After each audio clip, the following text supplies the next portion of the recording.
හරි එහෙනම් ඔයාලා හැමෝටම සුබ දවසක්. අද අපි කතා කරන්න හදන පාඩම තමයි සාග විචාරණය. එතකොට මේ සාග විචාරණය ගත්තට පස්සේ මේක ස්පොට් ටෙස්ට් වලට ගොඩාක් බර පාඩමක් නෙමෙයි.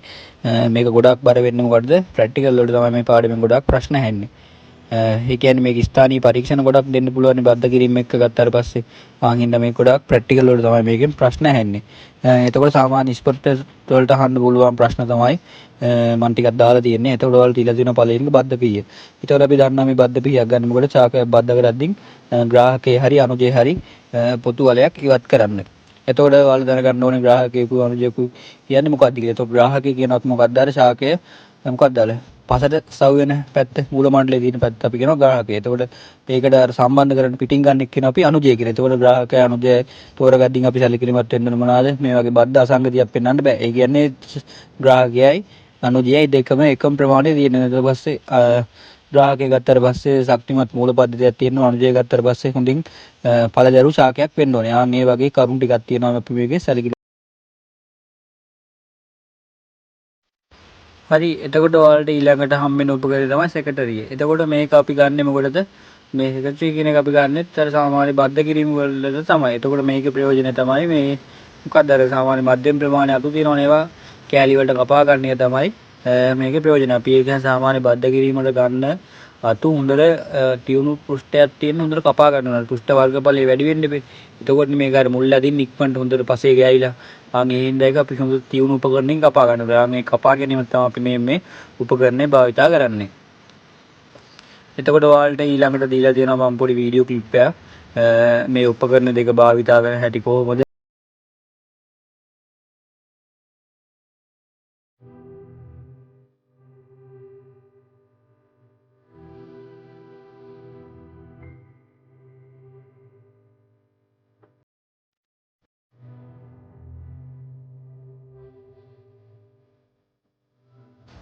හරි එතකොට ඔයාලට මේ දීලා තින්නේ ඒ කාර්. එතකොට මේකෙන් සාමාන්‍ය ප්‍රශ්නයක් ඇහුවොත් අහන්නේ මේක ඒ කාර් කියලා අපිට හඳුනගන්න බෑ. දැක්ක ගමන් මේක පොලේක ලියලා තියලා මොනවා හරි දාලා හයි මේ ඒ කාර් භාවිතා කරන්නේ මොකටද? මේකෙන් ප්‍රයෝජනෙ මොකද්ද?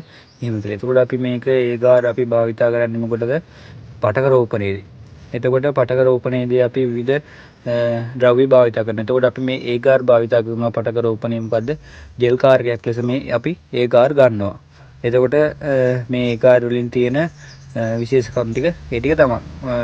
පටක රෝපණය සම්බන්ධ කරුණු ටිකක් ඔයාලා ටිකක් බලන්න යන්න. සාමාන්‍ය ස්පොට් එකකට මේ පටක රෝපණයෙන් පොඩි ප්‍රශ්නයක් වගේ අහන්න පුළුවන්. හරි එතකොට මේ දීලා තියෙන ඔයාලට අනවර්ත තල ප්‍රවාහ කැබිනට්. එතකොට මේක ගන්නෙත් අපි පටක රෝපණයේදී පටක රෝපණය සිදු කරන්නේ මේ ස්ථානය තුල. ඒ කියන්නේ මේක අපි කරන්න ඕන සුද්ධ ජීවීන්ගෙන් තොර පාලනය කළ තත්ත්වයට යටතේනේ. ඒ කටයුතු සඳහා තමයි මේක අපි මේ භාවිතා කරන්නේ. මේක අර සුද්ධ ජීවීන්ගෙන් තොර පටක රෝපණය සුදුසු තත්ත්වයක් ඇති කරලා තමයි මේක තියෙන්නේ. පටක රෝපණය සිද්ධ ගන්න තමයි අපි මේක ගන්නෙ.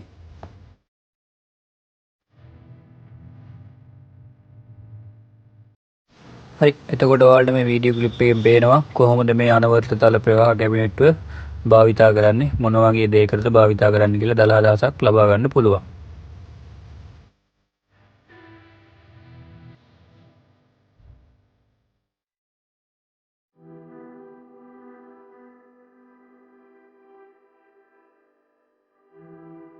හරි එතකොට ඔයාලට මේ දීලා තියෙන්නේ කාන්දම් පළකරන හා විදුලි උදන.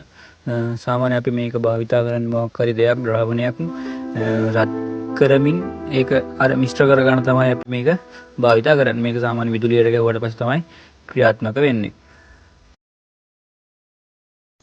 හරි එතකොට මේ දීලා තියෙන්නේ විදුලි පබල ජීවාණුහරණය. ඒ කියන්නේ සාමාන්‍ය මේක අපි උදාගන්නේ පටක රෝපණය භාවිතා කරන උපකරණ තියෙනවානේ. ආන්ගේ උපකරණ පිරිසිදු කරගන්න තමයි අපි මේක භාවිතා කරන්නේ. එතකොට ගත්තාට පස්සේ මේ උපකරණ කොහෙද පිරිසිදු තියෙන්න ඕනේ. සුද්ධ ජීවීන්ගෙන් තොරව තියෙන්න ඕනේ. ඒවා ජීවාණුහරණය කරන්න තමයි අපි මේ විදුලි පබල ජීවාණුහරණය භාවිතා කරන්නේ. සාමාන්‍ය මේකට අපි විරංජන කාර්යක මොනවා හරි දාලා තමයි ජීවාණුහරණය සිද්ධ කරන්නේ. සාමාන්‍ය මේවා හොස්පිටල් වල එහෙම බහුලව තියෙනවා. විද්‍යාගාරවලත් තියෙනවා පටක රෝපණ කටයුතු සඳහා යොදා ගන්නවා. එතකොට ඔයාලට වීඩියෝ ක්ලිප් එකක් දීලා දෙනවා මේක කොහොමද භාවිතා කරන්න කියලා. මේක බලලා පොඩි දල අදහසක් ගන්න.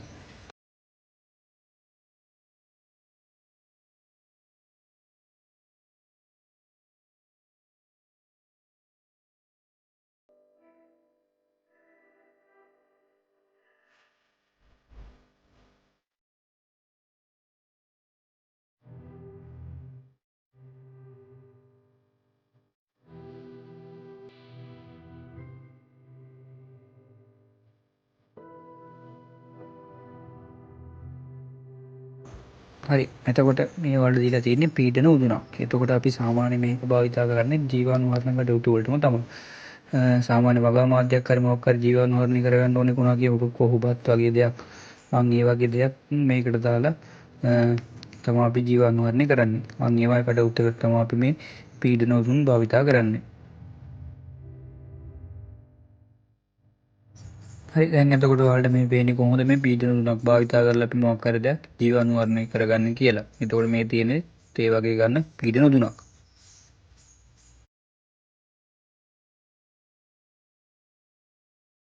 හරි එහෙනම් සාකච්ඡාන්නේ ඇසුරෙන් අහන්න පුළුවන් ප්‍රශ්න ටික ওই ටික තමයි.